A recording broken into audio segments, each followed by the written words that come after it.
Toute seule, Grégoire Solotareff, des éditions L'École des loisirs.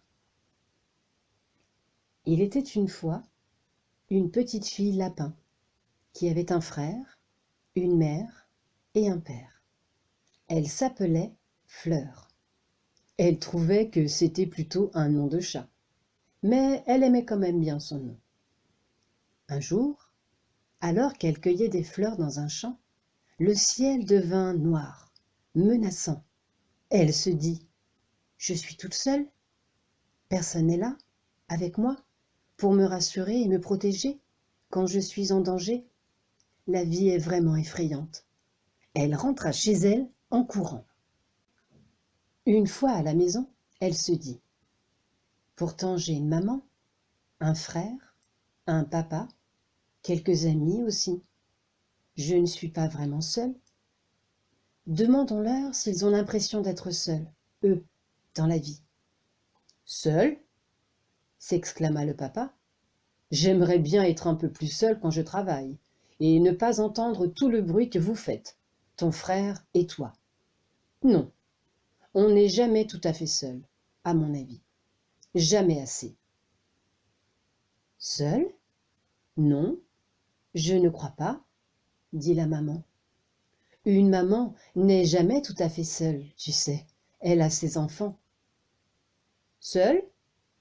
Demanda le frère. Oui, je suis souvent tout seul pour jouer. Et ce n'est pas très amusant. Fleur n'était pas très avancée. Elle essaya d'y réfléchir toute seule. Elle n'en dormait plus.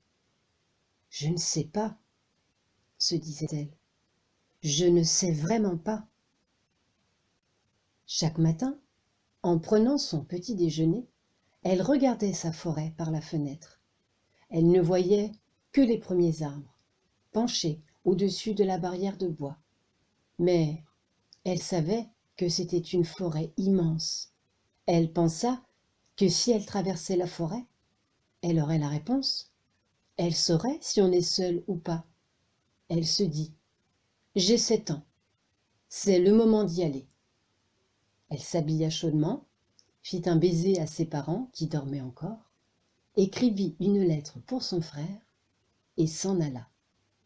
Tout en marchant vers la forêt, elle ne pouvait s'empêcher de se retourner de temps en temps pour regarder sa maison. Il faisait très sombre sous les arbres. Fleur hésita. C'est alors qu'elle entendit un bruit tout proche. C'était un ours. « Bonjour, » lui dit l'ours. « Je vois que tu hésites à quitter ta maison. Peut-être as-tu un petit peu peur? Veux-tu que je t'accompagne ?» L'ours était très grand. Pourtant, il avait 7 ans, comme elle. Il n'était pas du tout effrayant. Son pelage était soyeux. Fleur avait souvent entendu parler de lui, mais elle ne l'avait jamais vu. Elle lui dit: « Oui, j'ai bien envie que tu m'accompagnes un peu. »« C'est comme tu veux, » lui dit l'ours. Et ils se mirent en route. Après avoir beaucoup marché, ils décidèrent de s'arrêter pour se reposer un peu. C'est là qu'ils firent vraiment connaissance. Fleur décida de lui poser sa question. « À ton avis, est-ce qu'on est seul dans la vie ?» L'ours ne répondit pas. Peut-être n'avait-il pas entendu. Fleur se dit qu'elle avait tout le temps de lui demander une autre fois.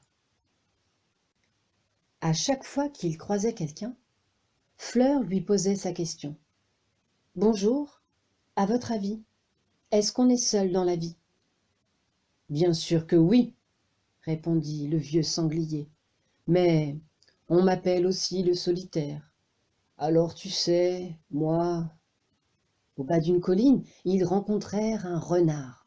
« Bonjour, monsieur Renard, à votre avis, on est seul dans la vie ?» « Oh non, pas assez, pas assez. Vois-tu, on est obligé de fuir tout le temps. On est dérangé sans arrêt, c'est épouvantable. » « N'avez-vous pas remarqué que les renards sont toujours en train de courir? C'est vraiment affreux. Affreux, épouvantable. Ils croisèrent beaucoup d'animaux. Soit ils disaient à Fleur: oui, c'est vrai, on est seul dans la vie, et c'est triste. Soit ils répondaient: oh non, ma pauvre enfant, on n'est jamais seul, jamais assez. Et moi, je ne sais toujours pas, pensa Fleur. Ils arrivèrent devant une petite maison très accueillante. Ils y entrèrent. Elle était vide. Mais il y avait un déjeuner pour deux, tout prêt, sur la table. Alors ils mangèrent. Qui donc a bien pu préparer pour nous ce délicieux déjeuner?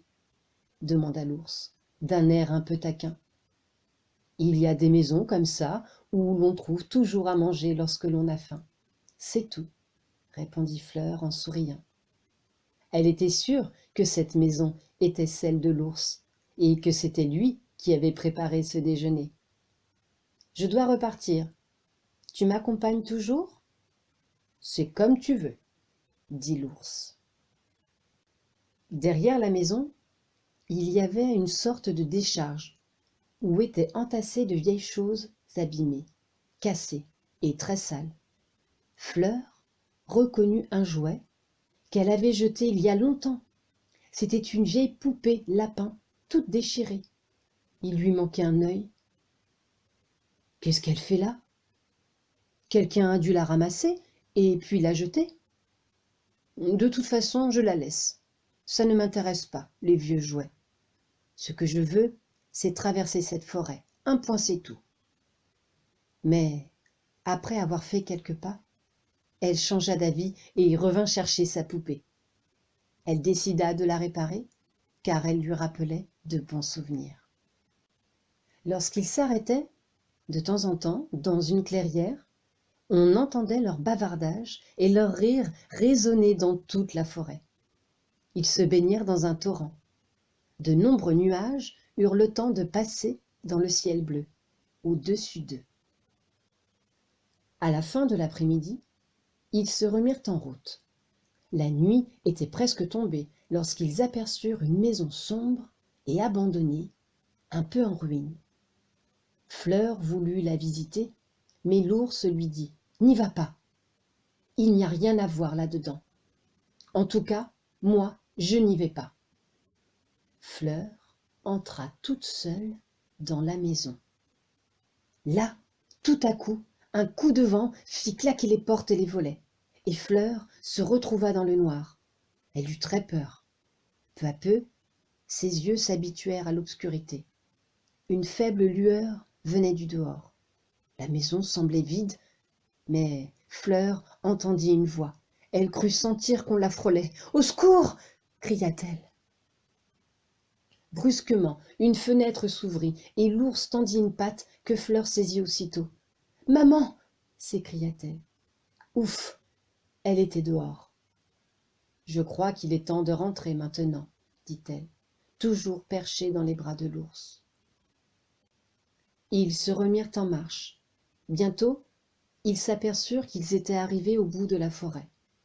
Ils avaient sommeil, la maison de l'ours était loin, et il faisait trop sombre pour la retrouver. C'était la fin de l'automne, mais il faisait encore doux. Fleur s'allongea et se mit à regarder les étoiles. Elle les connaissait bien, la grande ours, la petite ours, le lion, la girafe, l'aigle, le dauphin, le cygne, le dragon. Elle s'endormit. Le lendemain, elle se réveilla la première. « Voilà, j'ai traversé ma forêt, » dit-elle en regardant les arbres au loin. « Mais je n'ai toujours pas de réponse à ma question. »« Hé, ours, réveille-toi, tu ne veux pas répondre à ma question. »« Si nous allions chercher quelque chose à manger, » dit l'ours en s'étirant. « Est-ce qu'on est seul dans la vie, oui ou non ?» insista Fleur. « Si je vais chercher quelque chose à manger, tu seras toute seule, et moi aussi. Si c'est toi qui y vas, ce sera pareil. Nous serons seuls. Par contre, si nous y allons tous les deux? C'est comme tu veux, tu comprends? C'est à toi de choisir si tu veux être seule ou non. Alors c'est ça la réponse, s'écria Fleur. Je crois qu'elle me plaît. Après le petit déjeuner, Fleur prit congé de l'ours. Elle était pressée de retrouver ses parents. Elle savait qu'ils s'étaient fait beaucoup de soucis. En la voyant arriver, ils faillirent s'évanouir de joie.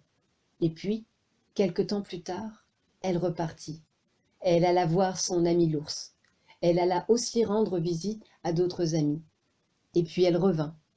Elle grandit. Un jour, devenue grande, elle rencontra un lapin. Elle fut très heureuse. Jamais plus elle ne se demanda si on était seul ou non dans la vie, car elle connaissait la réponse. Et cette réponse lui plaisait toujours autant.